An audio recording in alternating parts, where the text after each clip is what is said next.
ಶೌರ್ಯ ಹಾಗೆ ಮಾಡುವಂತ ಹುಡುಗ ಅಲ್ಲ. ತಪ್ಪು ಮಾಡಿದ್ರು ಕೂಡ ಕ್ಷಮಿಸ್ತಾನೆ.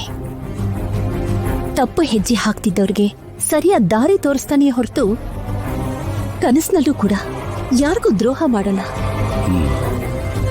ಅದೇ ನಂಬಿಕೆ ಮೇಲೆ ನಮ್ಮ ರಾಜಿನ್ ಕೊಟ್ಟು ಮದುವೆ ಮಾಡಿದ ಜನಕ್ಕೆ. ಪ್ರಮೀಳಾ ಅವರು ಕೂಡ ಅಳಿಯನ ಮೇಲೆ ತಪ್ಪು ಅಭಿಪ್ರಾಯ ಬರಲಿ ಅಂತ ಏನಾದರೂ ಹಾಗೆ ಮಾಡಿದಾರೇನು ಅಂತ ನನಗನ್ನಿಸ್ತಾ ಇದೆ ರೀ.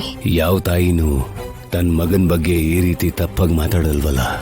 ಏನೇ ಆದ್ರೂ ಕೂಡ ಮಲತಾಯಿ ಪ್ರೀತಿಲಿ ಒಂದ್ ರೀತಿಲಿ ಧೋರಣೆ ಇದ್ದೇ ಇರುತ್ತೆ. ದೊಡ್ಡಮ್ಮ, ಶೌರ್ಯ ಗೊತ್ತಾಯ್ತಮ್ಮ.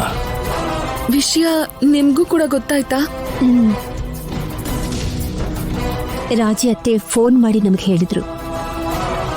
ಬ್ಯಾಂಕ್ಗೇನೋ ಹಣ ಕಟ್ಟಬೇಕು ಅಂತ ಶೌರ್ಯ ಅವರು ಪರೀಕ್ಷೆ ಪೇಪರ್ನ ಲೀಕ್ ಮಾಡಿದ್ರು ಅಂತ ಪೊಲೀಸ್ನವರು ಮನೆಗೆ ಬಂದು ಶೌರ್ಯ ಅವ್ರನ್ನ ಅರೆಸ್ಟ್ ಮಾಡಿ ಕರ್ಕೊಂಡು ಹೋದ್ರಂತೆ. ಶೌರ್ಯನ್ಗೆ ವಿದ್ಯೆ ಬೆಲೆ ಗೊತ್ತು, ಸ್ಟೂಡೆಂಟ್ಸ್ ಕಷ್ಟ ಗೊತ್ತು. ಅವ್ರ ಫ್ಯೂಚರ್ಗೋಸ್ಕರ ಅವ್ರಿಗೆ ಎಷ್ಟು ಸಪೋರ್ಟ್ ಮಾಡ್ಬೇಕೋ ಗೊತ್ತು. ಅಂಥ ಒಬ್ಬ ವ್ಯಕ್ತಿ ಇಷ್ಟು ಸ್ವಾರ್ಥಿಯಾಗಿ ಇಂಥ ದೊಡ್ಡ ತಪ್ಪನ್ನ ಮಾಡಲ್ಲ. ಯಾವ ಪಾಪಿಗಳಿಂಥ ಕೆಲಸ ಮಾಡಿದ್ರು ಏನೋ ಪಾಪ. ಮುಗ್ಧವಾದ ಹುಡುಗನ ಮೇಲೆ ಇಂಥ ಆರೋಪನ ತಂದಿದ್ಬಿಟ್ರಲ್ಲ. ಹೌದು ದೊಡ್ಡಮ್ಮ, ನಮ್ ಕಣ್ ಮುಂದೆನೆ ಆ ಘಟನೆ ನಡೆದಿದ್ದು. ಭಯದಲ್ಲಿ ಮೇಲಿಂದ ಕೆಳಗ್ ಬಿದ್ಬಿಟ್ಟ. ತಪ್ಪು ಮಾಡಿರೋರು ಯಾರೇ ಆಗಿದ್ರು ಸರಿ, ಶಿಕ್ಷೆ ಆಗ್ಲೇಬೇಕು. ಪೇಪರ್ ಲೀಕ್ ಮಾಡೋ ಅಂತ ಧೈರ್ಯ ಮಾಡಿದ್ದಾರೆ ಅಂದ್ರೆ ಅವರು ಪಕ್ಕಾ ಪ್ಲಾನ್ ಮಾಡ್ಕೊಂಡು ಪೊಲೀಸರಿಗೆ ಸಿಗಬಾರ್ದು ಅನ್ನೋ ಚಾನ್ಸ್ ಇಟ್ಕೊಂಡೇ ಮಾಡಿರ್ತಾರೆ. ಸಾಕ್ಷಿಗಳನ್ನೆಲ್ಲ ಬದಲಾಯಿಸೋ ಅವಕಾಶನೂ ಇರುತ್ತೆ. ಅದೆಲ್ಲ ಆಗೋದ್ರೊಳಗೆ ಶೌರ್ಯನ ನಿರ್ದೋಷಿಯಾಗಿ ಹೊರಗಡೆ ತರಬೇಕು. ಅಪ್ಪ, ರಾಜಿ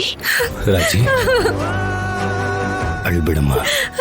ರಾಜಿ, ಸಮಾಧಾನ ಮಾಡ್ಕೋ. ಶೌರ್ಯ ಸರ್ ಯಾವ ತಪ್ಪು ಮಾಡಲ್ಲ ಅಪ್ಪ. ಆದ್ರೆ ಅವ್ರ ಮೇಲೆ ಕಂಪ್ಲೇಂಟ್ ಕೊಟ್ಟಿದ್ದಾರೆ, ಅನ್ಯಾಯವಾಗಿ ಅರೆಸ್ಟ್ ಮಾಡಿದಾರಪ್ಪ.